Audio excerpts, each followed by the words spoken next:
শুধু ফুলে নয়, মালায় নয়, জন্মদিনে বরণ করি মনে। কীর্তি তোমায় করেছে মহান, তুমি আছো বিশ্ববাসীর প্রাণী। প্রতি বছর তোমার জন্মদিন 25শে বৈশাখ আসে ঘুরে ঘুরে।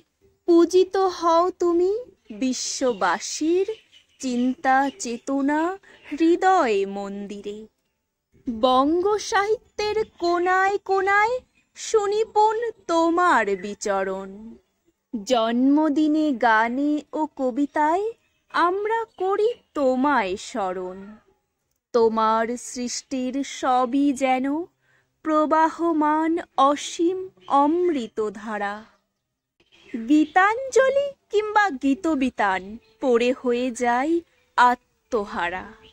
আমাদের ছেড়ে চলে গেছো অমৃত লোকে বহু কাল আগে। আনন্দে কিংবা বিষাদের দিনে তোমার বাণী হৃদয়ে জাগে। জন্মালে তার মৃত্যু হবে, হেতা কেহ নহে অমর। তোমার সৃষ্ট অমৃত বাণী করেছে তোমায় অমর। বিশ্বকবি মনের গুরু, আমার প্রাণের গুরু তুমি। দিন রাত পাই তোমার ছোঁয়া, ধন্য হয়েছি আমি।